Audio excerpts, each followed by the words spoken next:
Welcome to this explainer. Look, today we're skipping the usual pleasantries because we are diving straight into one of the most profound, intense, and frankly emotionally raw ancient texts in human history.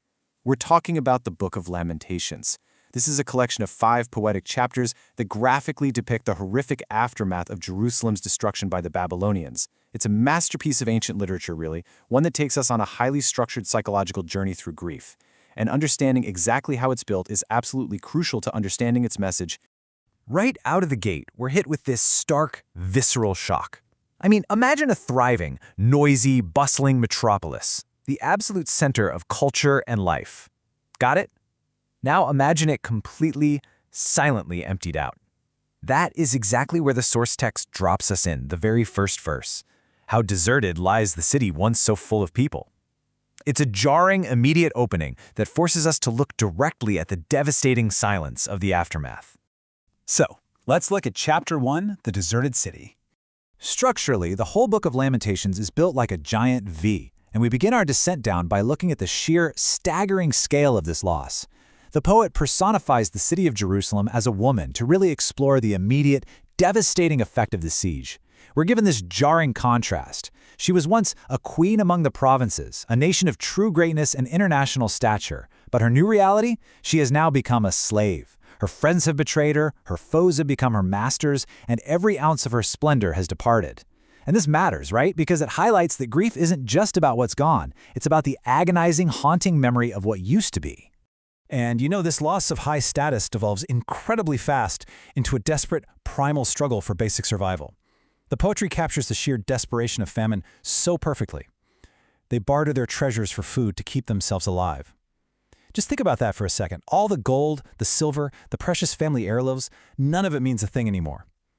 The text is showing us how incredibly quickly worldly wealth loses its luster when human beings are reduced to their most basic need, just finding enough bread for one more day.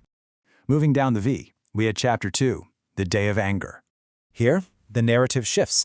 As we go deeper into the text, it relentlessly describes the Lord not in the traditional role of a comforting protector, but as an active enemy.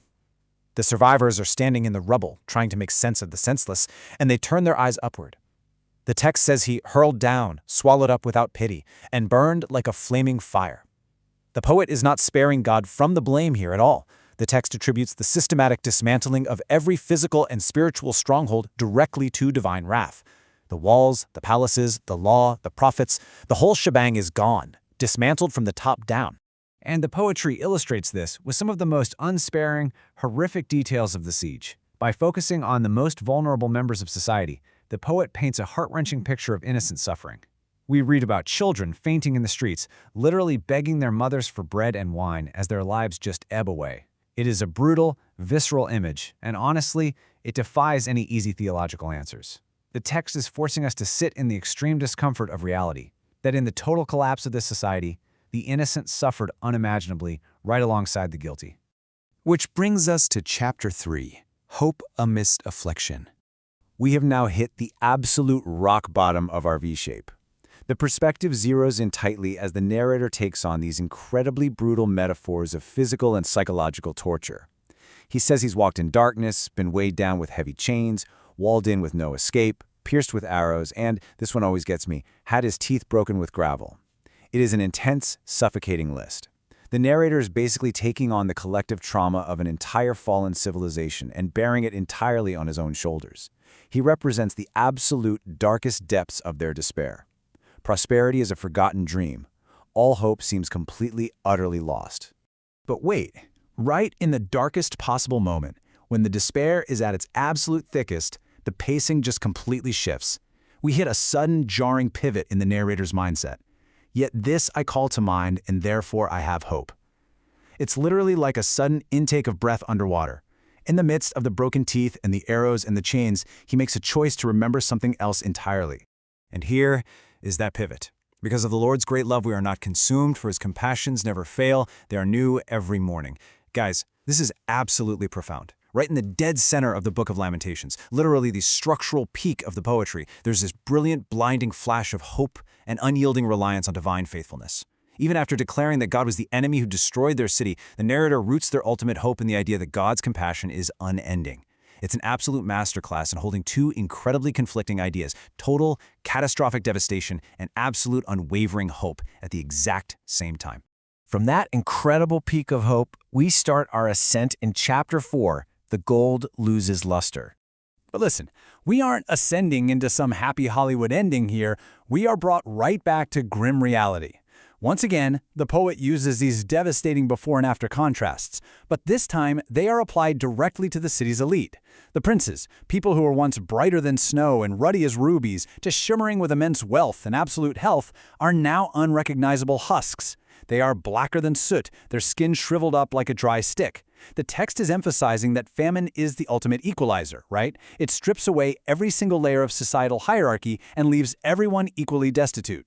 And a poet simply does not shy away from the ultimate, horrifying conclusion of a societal collapse like this. He bluntly states the unthinkable acts driven by the absolute madness of starvation. The text even notes earlier that the punishment of Jerusalem was actually greater than that of Sodom. Why?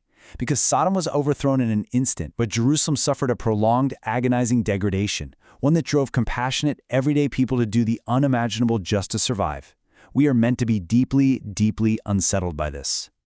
Now, the text doesn't just describe the horror, it actively assigns responsibility. It places the blame for this massive societal collapse squarely on the shoulders of corrupt spiritual and political leaders.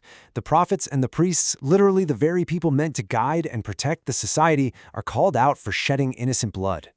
Because of their corruption, the text describes them wandering the ruined streets as blind, defiled outcasts that people scream at to stay away from.